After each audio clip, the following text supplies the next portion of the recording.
This is a Gathering Heritage project interview recorded in County Louth in Ireland.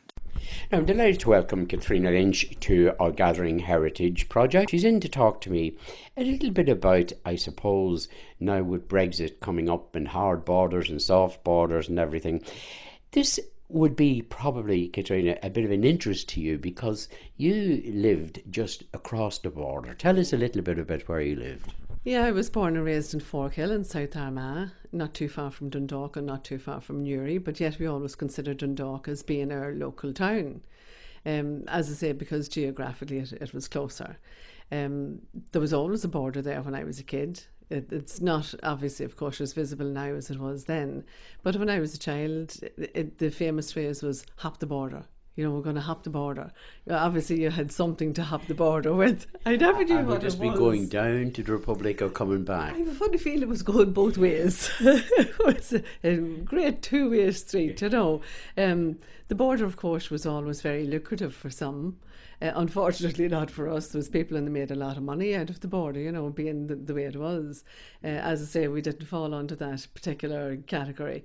But it was always there, you know, quite visible in some instances because you had customs huts at different locations.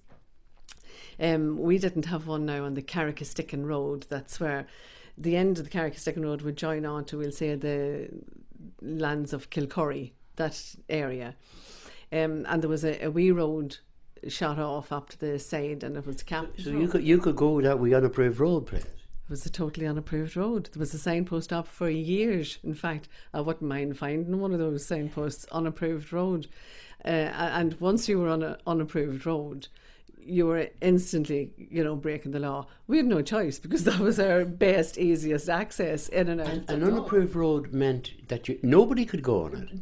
Technically, no. Technically, you should not have crossed there. You should have gone to an official crossing point where it was manned with permanent customs men at a customs post.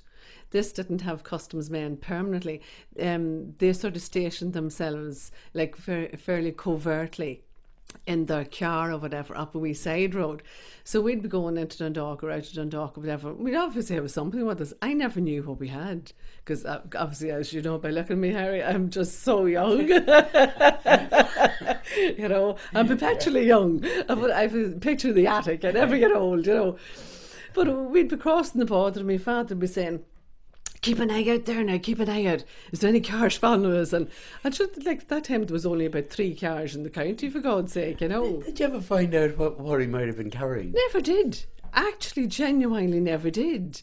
It could have been butter, it could have been sugar, it could have been anything, I don't know. I don't think it was anything. Listen to the full interview on www.gatheringheritage.com.